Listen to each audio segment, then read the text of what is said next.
Third number हो जाएगा सदस्यों की संख्या के आधार पर कंपनी के प्रकार। अब देखो सदस्यों की संख्या के आधार पर कंपनी 3 प्रकार की होती है। निजी कंपनी जिसे प्राइवेट कंपनीज बोलते हैं, और दूसरा हो जाएगा सार्वजनिक कंपनी जिसे पब्लिक कंपनीज बोलते हैं, और तीसरा हो जाएगा वन पर्सन कंपनी जिसे बोलेंगे एक व्यक्ति वाली कंपनी। अब देखो निजी कंपनी क्या होती है, तो कंपनी अधिनियम 2013 की धारा 268 के अनुसार निजी कंपनी कहाँ से एक ऐसी कंपनी से है जो अंतर नियमों द्वारा। अब देखो निजी कंपनी को जो है कंपनी एक्ट 2013 और इसमें धारा हो जाएगा 268 के अनुसार परिभाषित किया गया है। अब इसके अनुसार जो है कंपनी से आशय क्या होता है, एक ऐसी कंपनी से है जो अंतर नियमों द्वारा, जो भी उसके लिए अंतर नियम बनाए गए उसके द्वारा वह जो है अपने अंशों के हस्तांतरण पर रोक लगाती है। मतलब कहने का अर्थ यह है कि जो निजी कंपनी होती है, प्राइवेट कंपनी होती है, वह अपने अंशों को ट्रांसफ़र नहीं कर सकती है। ठीक है। अगला कंडीशन हो जाएगा भूतपूर्व या वर्तमान कर्मचारी सदस्यों को छोड़कर अपने सदस्यों की न्यूनतम संख्या जो है 2 तथा अधिकतम जो है 200 तक क्या करती है, सीमित रखती है। अब देखो इसका मेन पॉइंट ये हो जाएगा भूतपूर्व, मतलब जो भूतपूर्व में कर्मचारी थे उन सदस्यों को छोड़कर, और वर्तमान समय में जो सदस्य हैं, ठीक है, उन सभी को छोड़कर वह अपने सदस्यों की न्यूनतम संख्या कम से कम कितनी रखती है, 2 रखती है, और अधिक से अधिक कितने होते हैं, 200 तक हो सकते हैं। और उसके बाद में तीसरा हो जाएगा कंपनी के अंशों या ऋण पत्रों को जनता को निर्गमित करने पर रोक लगाती है। कंपनी के जो भी शेयर होते हैं, डिवेंचर होते हैं, ठीक है, जिसे अंश या ऋण पत्र बोलते हैं, उसे जो है वह जनता को खरीदने के लिए आमंत्रित नहीं कर सकती है। और डी नंबर हो जाएगा इसमें कम से कम 2 संचालक का होना आवश्यक होता है। ठीक है, प्राइवेट कंपनी में कम से कम कितने संचालक होने चाहिए, 2 संचालक होने चाहिए।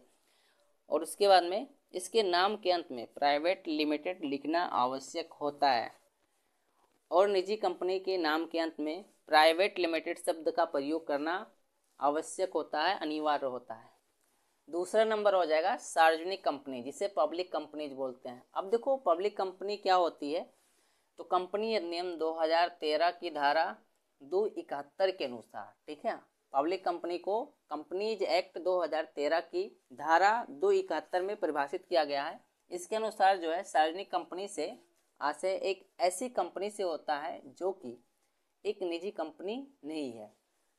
मतलब पब्लिक कंपनी क्या होती है, पब्लिक कंपनी एक ऐसी कंपनी होती है जो एक निजी कंपनी नहीं होती है, तो उसे क्या कहेंगे, पब्लिक कंपनी, सार्वजनिक कंपनी कहेंगे।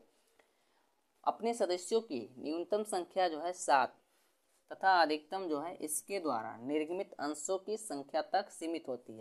पब्लिक कंपनी में सदस्यों की न्यूनतम संख्या जो है कम से कम 7 होती है, और अधिक से अधिक जो है इसके द्वारा निर्गमित किए गए जो अंश होते हैं, शेयर होते हैं, उस अंश की संख्या तक होती है। सार्वजनिक कंपनी जो है पूंजी की अपनी संपूर्ण आवश्यकताएं जनता से पूरी करती है। पब्लिक कंपनी को जितनी भी पूंजी की अर्थात कैपिटल की आवश्यकता पड़ती है, वह जो है अपनी संपूर्ण पूंजी की आवश्यकताएं जो है जनता से प्राप्त करती है। अब देखो जनता से कैसे प्राप्त करती है, इसके लिए जो है कंपनी जो है अपने अंशों और ऋण पत्रों को खरीदने के लिए वह प्राविवरण का निर्गमन कर जनता को आमंत्रित करती है। कंपनी के जो भी शेयर होते हैं, डिवेंचर होते हैं, वह कंपनी क्या करती है, उन शेयर और डिवेंचर को इशू कर देती है, जिससे क्या करेगी, जनता उसे खरीदेगी और कंपनी के पास पर्याप्त पूंजी हो जाएगी। इसके नाम के अंत में केवल लिमिटेड शब्द का प्रयोग किया जाता है। ठीक है, और पब्लिक कंपनी के नाम के अंत में क्या होता है, केवल लिमिटेड शब्द का प्रयोग ही किया जाता है, और इसके कम से कम 3 संचालक का होना आवश्यक होता है। और ये भी याद रखो कि पब्लिक कंपनी में कम से कम 3 संचालक का होना आवश्यक होता है। ठीक है, अर्थात इसमें कम से कम 3 डायरेक्टर होते हैं। तीसरा हो जाएगा एक व्यक्ति वाली कंपनी, ठीक है, जिसे शॉर्ट में ओपीसी के नाम से जानते हैं, 1 पर्सन कंपनी।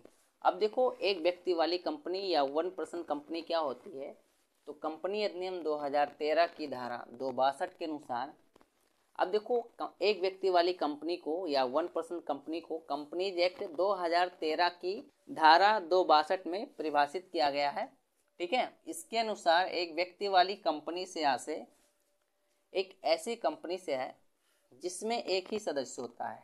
ठीक है, इसमें जो है केवल एक ही सदस्य होता है और वही उसका सब कुछ करता है, और इस पर जो है वही नियम लागू होते हैं जो एक निजी कंपनी पर लागू होते थे, और एक व्यक्ति वाली कंपनी पर वही रूल लागू होते थे जो निजी कंपनी पर लागू होते थे। जो रूल नियम, वही नियम जो है एक व्यक्ति वाली कंपनी पर भी लागू होंगे।